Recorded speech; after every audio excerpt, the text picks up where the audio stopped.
What is up, everyone, and welcome to another episode of Gamesymaspod, the podcast where we talk about all things board games, tabletop, video games, pop culture, you name it. On today's episode, it's going to be a special one because we are doing a solo episode. Yes, we're going to be talking about board games again, my favorite topic, as you guys know, and we're going to be talking about first-player games, board games that are one-player, solo mode, player mode games. Guys, if you want to go ahead and ask us any questions, we're on all socials. We're on Facebook, TikTok, Instagram, YouTube. You can find us on at Gamesymaspod, as well as email. You can email us at gamesymaspod@gmail.com. That is gamesymaspod@gmail.com. Yes, guys. So I'm very excited. We're going to go here and talk about some more board games here in the light of our theming. We also do have our 1,000 like challenge that we're going here. Another one that we mentioned earlier in past podcast episodes about if we reach 1,000 likes, guys, on the We Are Gamesymas episode. I don't know what I said, Gamesymas episode.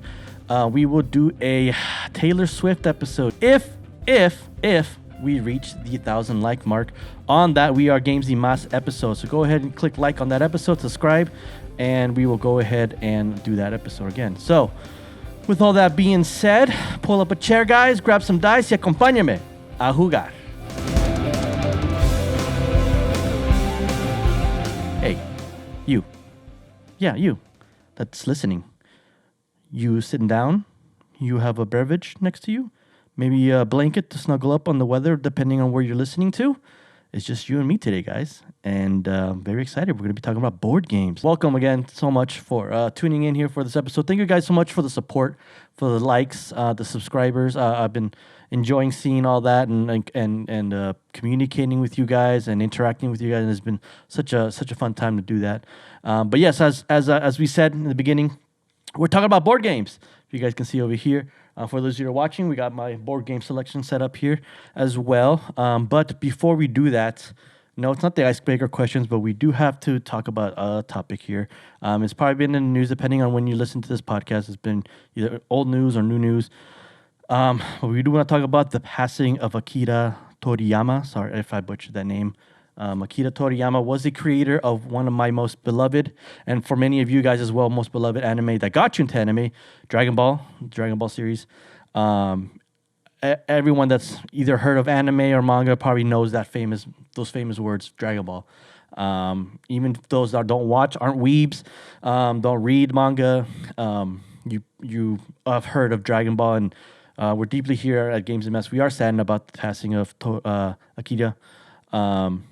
So young, 68, but you know he's the reason why I got into that, manga and anime. Just watching Dragon Ball on Toonami. For any of those that remember Toonami, hey, who remembers Toonami? Watching on Toonami, reading some of the manga, just following it from Dragon Ball Z, Dragon Ball GT, and some of Super, and watching the movies as well. You've heard iconic names like Goku, Vegeta, the Kamehameha Wave, the Spirit Bomb. You've heard all these terminologies of all things thrown around, and so we're very deep inside. Our prayers go out to his friends and family.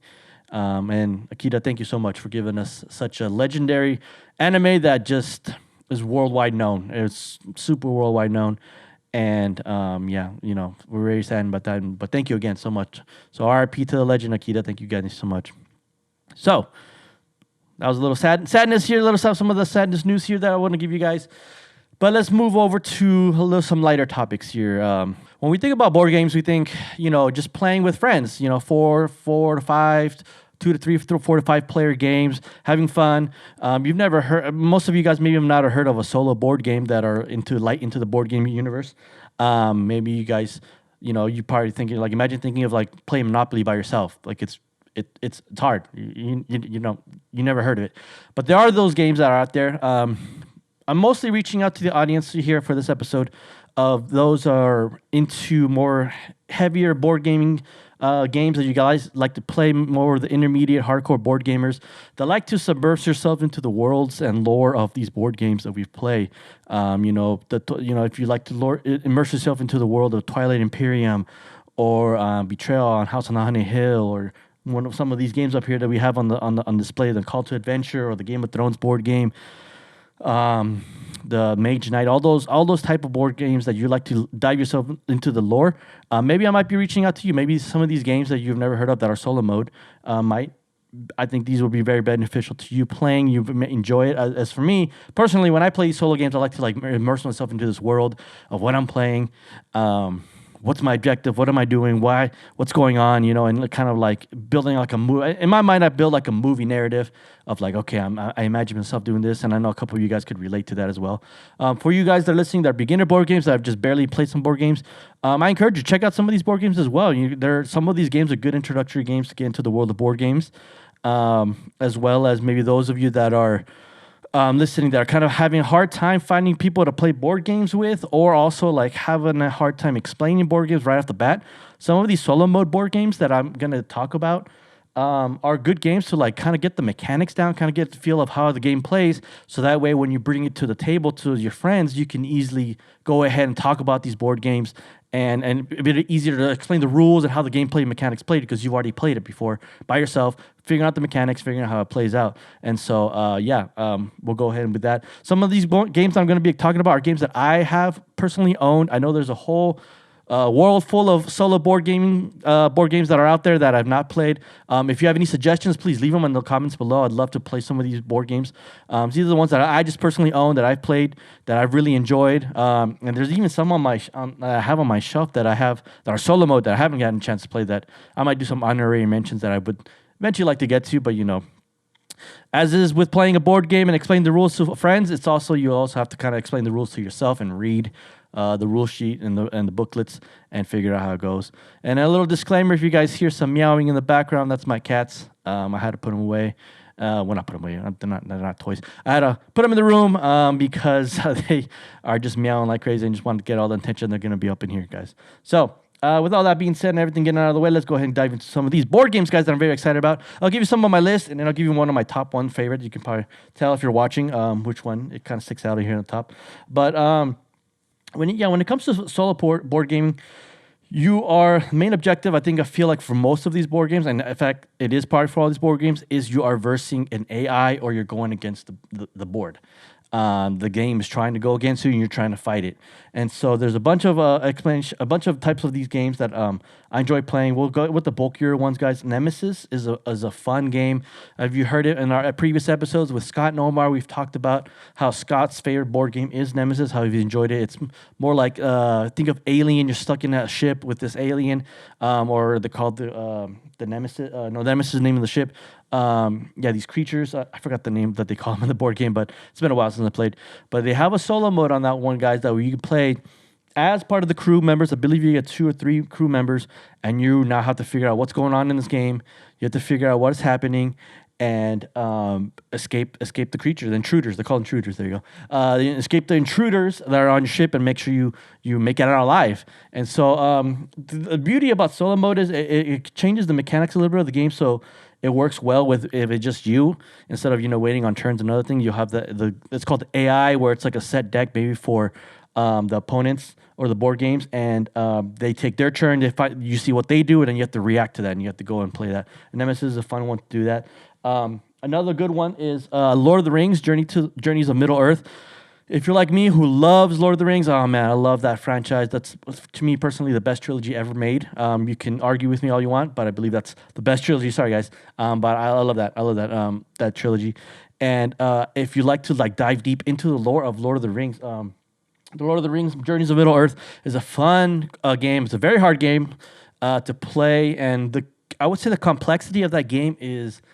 It's not too bad. It just comes down to cards and building a synergy of your cards that you want to build to do these tests that you have to go throughout the Middle Earth. And the lore is cool. You get to play as characters as like Legolas, Aragorn, Gimli, Bilbo. You get to play some of these characters and go through these journeys of Middle Earth.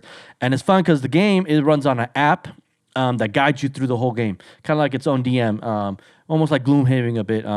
That you play through this app, and it'll guide you through like where to place the maps, where to place enemies, what happens. It'll tell you like, oh, there's a certain tree here that has.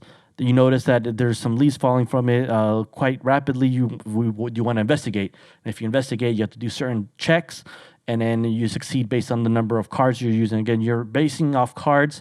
basing on the type of check. If you're like a might or lore or agility check, kind of like D&D, a little bit introduction to D&D there, but you're just using cards rather than dice to do these checks.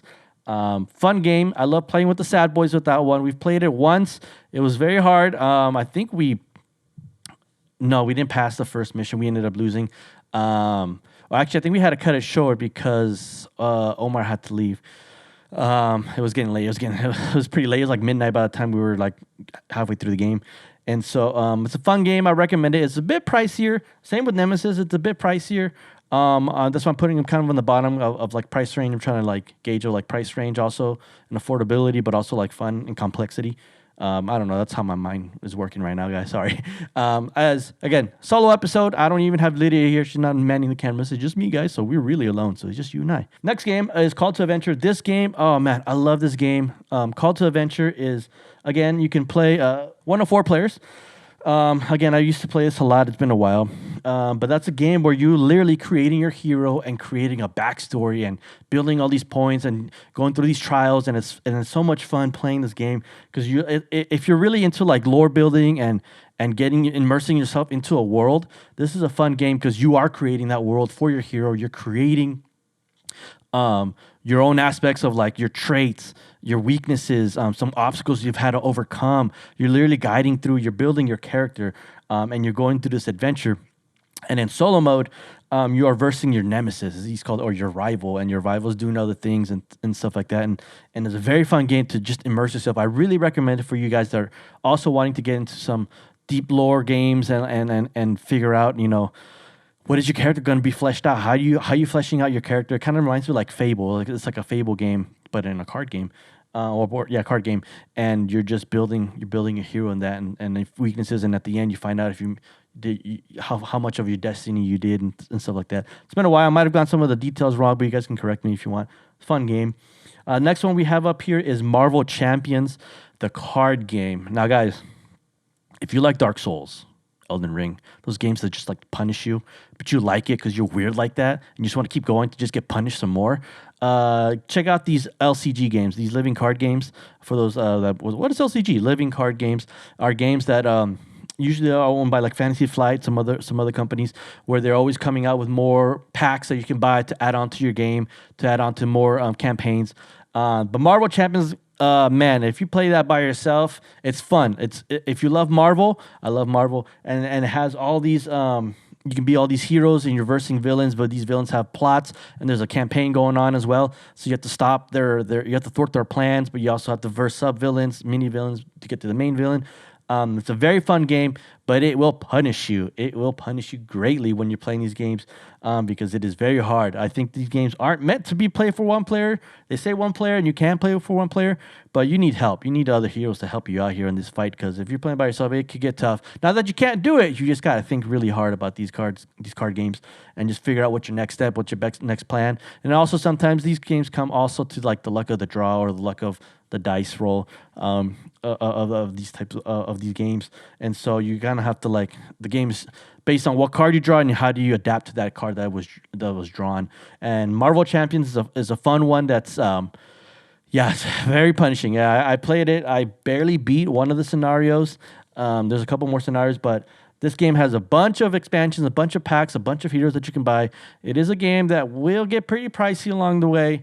If you just buy the core set with the 4 heroes, it's fun to play with regardless. But if you want to get more of, you want to be Doctor Strange, or you want to be Wolverine, or you want to be the Hulk, or you want to add some more characters to this game, and then add more villains and more scenarios and campaigns, you're gonna have to fork out a little bit more cash to play that game. It's fun. Another one that's a LCG game is the Lord of the Rings, the card game, LCG game as well. That one is also very punishing, very hard. I've played it, and I love it. Like I said, anything Lord of the Rings, I love playing. But it's a fun one to play with friends, but it also has a solo mode that you can play, and that will, you have to go through these journeys and fight these adversaries and overcome these obstacles with some characters, and it all comes down to your deck and what kind of attributes you're building. And a lot of these games, what I love is that they give you an introductory deck. They allow you to play the game as is, but they also say, hey, if you want to build your own set of cards for your characters, you can go ahead and mix and match. They'll give you some guidelines on how to draft these cards, and you can play them as suited as well and see which one works, which ones are better. That's what I love about that, the creativity and the multiple replayability of these games that you can to try out different methods and different things that you can play. Another one is Hot Shots. Most of you guys might not have heard of Hot Shots. It's a fun one. You might have heard the other one called it's called Flashpoint. I have it over here. That one's like we play firefighters. Hot Shots is also like you play firefighters, but you're trying to take out fires in this forest. The maps vary depending on what kind of map you want to build, but you're working to take out these fires, figure out what's the best method to take out these fires, which is spreading faster. You're also taking direction of the wind and what's going on. Not a hard game to pick up. It's very fun to play with some friends too, as well as you're going against the board. But it is a hard game. That one's also a hard game because it's kind of like with nature. Any type of thing that happens, a wind burst or some gust of wind could happen, and all of a sudden you have this big fire that just spread that you thought it was contained. Now it got spread even more, and it's really cool the dynamic shift of the game, how it changes. It's a very fun game to play, and it's very hard. Like I said, it's hard. Playing as a single player is very hard, but again, I love playing those games. That one, and then we'll get to our final one here. Not a long episode. Again, it's a solo episode, trying out some things here, but talk about some more. But I'm playing recently now. I got into Final Girl, and this game is legit a one-player game. This is not a game where it tells you can play to 2 players, 3 players. No, this game is you're playing 1 player. This is just for you, only for you guys, and it's a fun game. I love it. And if you guys are into the whole, if you don't know what Final Girl means, it's a term that was coined for horror movies, for like the girl when the slasher's killing everybody, and you have that final girl, the last girl. That's usually the heroine of the heroine or heroine. Heroine's a drug. Sorry. Whatever the word is. Sorry. You are that character who is the last character in the movie, surviving the slasher, and do you make it out alive or do you end up dying? And in this game, it takes all those tropes, all those horror movie slasher film tropes that I love watching. Those are fun, they're cheesy, they're campy, they're great. I love a good horror movie and a psychological horror movie as well, which we can talk about some other time, guys. We can have another solo topic about some horror movies. Scare each other out here. But yes, Final Girl, fun game. I had certain expectations when I got this game. I thought it was a certain more of like you're building the strategy of your own character that you are. And you have to work around some mechanics of the game that will be. But ultimately, it does come down to dice rolls, where the dice rolls, the success of your dice rolls determine how much of a success is your actions you're trying to play. Now, there is strategy. You have to figure out what you're trying to do. Are you going to save victims? Are you going to go pick up weapons and kill the killer or survive? Or are you the one that's going to get slashed at the end of the movie? And Final Girl is a fun one to play. It has many expansions to it, all kind of doing relatable, like kind of like adapting from the slasher movies. Like, you have one where it's like an alien one, kind of like referencing Alien the movies.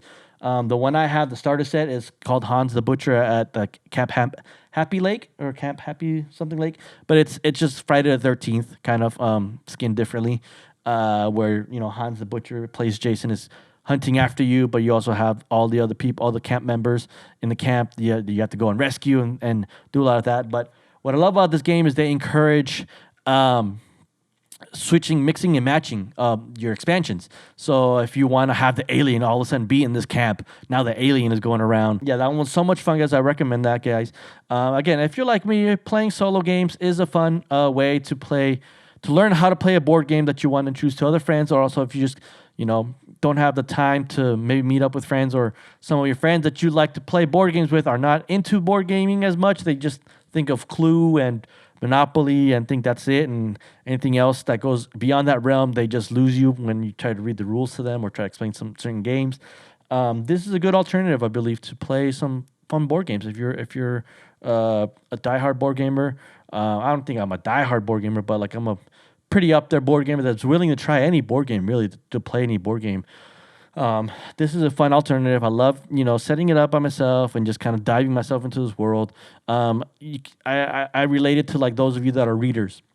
that like to like sit down in a corner in a nice comfy chair, open up a book, and just immerse yourself into the world of whatever you're reading. That's the same way, but with board games, I like to immerse myself into this world that I'm playing, figuring out the rules, figuring out strategies. Okay, I lost this round. Why did I lose this round? Let me figure it out. Let me try this different tactic, see what works. And then if there's expansions, and now it's like I want to get these expansions. So it's not really good for my wallet, but I want to try out these expansions now. Add this type of mechanic onto the game, and then if it's a game that's with multiple players, I'm always thinking as well, like, okay, so how do I explain it? Makes it sense to my friends that I'm introducing this board game for the first time. How can I get them engaged, not get them to just look at their phones while I'm explaining the rules, and then when we play, they're like, what do we do again? So how do I get them more engaged into the game, and they figure out how to play the game as well? So there are some options. There's multiple other games, some other games that you can play as well. Single player Gloomhaven is another fun one. I'm not sure if it's one player. I think it is one player. You might have to correct me, guys, on that one. I have Mage Knight. That's also one player. I haven't dived into that one. I heard it's a very fun one to play. I've always wanted to play it. I just got to find the time to sit down and read the rules because it is a bit lengthy of rules, or you can watch the videos. Most of these, you guys can watch videos of these games. But yeah, with all that being said, guys, thank you guys so much for watching. Thank you so much for listening to our first solo episode. Hey, we made it. We did it. You and me, we did it. And now we can continue on with our daily programming again. But before we do that, we got some questions that we got to answer that we didn't get to in the last episode because we were running out of time. Here we got a little bit more time because it's just you and me, you know. So let's answer some of your questions, guys, that you asked. Again, if you want to ask any questions, you can go ahead and send us a message, DM us. You can find us again on socials: Facebook, Instagram, TikTok, YouTube at Gamesymaspod, or email us at gamesymaspod@gmail.com. We'd love to answer any questions. Again, anything. You guys can ask us anything you want. And then within means and realm, I know some of you guys like to troll on these Taylor Swift questions, which are coming up. I had to look at the questions because, again, solo episode. And so we'll go ahead and answer those, guys. And also, big shout out, guys. Thank you guys so much we had a giveaway for 1,000 likes to our Universal episode that we did earlier. In the past couple episodes past. Guys, we were able to reach that. We were able to reach 1,000 likes. Guys, thank you guys so much for that watched it, that liked it, that shared it. Congrats to the winner of the $200 gift card to Amazon. We'll probably do another giveaway here soon. Do maybe another 1,000 likes, or maybe up it a little bit and up the price as well, the giveaway. We'll see what the future holds. But thank you guys so much for watching and liking those videos. Don't forget to like and subscribe. If you want to see more content, it helps out this channel. We're trying to grow, trying to get more content out to you guys, more board gaming stuff, video game-wise. We're also doing some other side projects with the Sad Boys, doing some other fun things. And so stay tuned for those things. But let's go ahead and answer these questions. One of the questions I will ask, it's kind of a basic question here. That question is, what's your favorite food? Again, any type of question you guys ask, we'll answer it. My type of favorite food, I always struggle with this one. I was and back and forth with one of my type of favorite food. I always bounce between either lasagna or spaghetti. I can eat spaghetti anytime. I love eating spaghetti all the time, especially my mom's spaghetti. It's so delicious. You guys might think it's disgusting, but if you guys have ever had Filipino spaghetti, it's kind of like that, except it's not sweet. It's if you're asking what like a Filipino spaghetti is, it's spaghetti that's with hot dogs cut up inside the spaghetti with like a sweet sauce, or I forgot what else they add on there. But the one that my mom makes it is also with hot dogs cut up with the cheese, some mixed cheese on there, and some, I forgot what else she adds on there, but it's so delicious. She used to make it as a kid, when I was a kid, and oh man, that's my favorite. That will probably be my spaghetti. Lasagna I can eat as well. It depends on what the type of lasagna, but yeah, I really like that, and I can't go wrong with tacos. I love tacos, but spaghetti is probably my top favorite food. Let's see what else here we got. One of them is, where are the reels from the bedtime chat guy?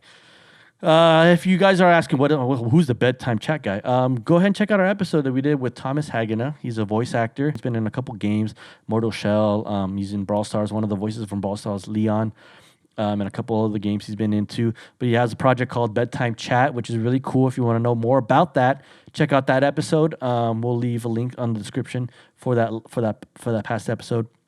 And to answer your question with the reels, well, go check out our socials. We got a couple reels from that we posted with him talking, explaining a little bit more bedtime chat, kind of like some hook clips to get you to watch more of the episode. And so check it out. We have him on TikTok, on Instagram, and on YouTube as well. So if you want to check out more of that bedtime chat guy, check out those reels in there. So let's see what else we got here. Yes, and this is the troll question that we're always going to have. But again, I'm always happy to answer these questions. But this one is, does Taylor Swift's love for cats make her even more amazing in your eyes?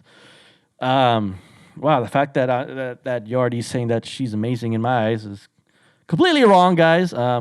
Again, I'll go on this rant again. Not a big fan of Taylor Swift. Not a big fan of the whole publicity and the whole how she likes, how everyone's all on this train of Taylor Swift and everything, and especially now being boosted more with what happened with the NFL and her dating Travis Kelce and everything. But guys, she likes cats. It's cool. I own cats. I love my cats. They're my little girls. But yeah, she's not amazing in my eyes, guys. I mean, her music's all right, you know. A little overrated, if you guys seen that clip. Yeah, she's not amazing in my eyes, guys. Sorry, person that asked that question, but she's not. And maybe she liked board games, but like hardcore board games. Like if she was into like these solo board games or some of the intricate board games. If she like Betrayal and House on the Hill, then maybe yeah, she earns a little bit more points up in my book. But as of now, not a big fan like how my wife is or her friends are. Sorry, guys. But if you want to know, if you want me to talk more about it, other than asking these questions, let's get that We Are Gamesymaspod episode to 1,000 likes, and we will do a Taylor Swift episode. We'll invite some Swifties over here to talk about T Swift, and we'll do some more of that stuff. But again, those were the questions that we had. Guys, thank you guys so much for watching and joining us here on our first ever solo episode. I feel like we might do a couple more, explain some of my top favorite movies or some other things. I do want to have guests for those. But I appreciate all the support. Don't forget to like and subscribe. If you want to ask a question, again, hit us up on those socials. And if you want to get Taylor Swift episode, again, 1,000 likes gets us there. But yes, guys, thank you guys so much. I appreciate you guys listening. Hopefully, maybe you guys got some inspiration to get some of these games, these solo games. Go check them out and let us know of your experiences of playing some solo games. I would love to hear some of your best experiences, some of your worst experiences. Yeah, let me know in the comments below, guys. Y yeah, that's it. Y nos vemos para la próxima.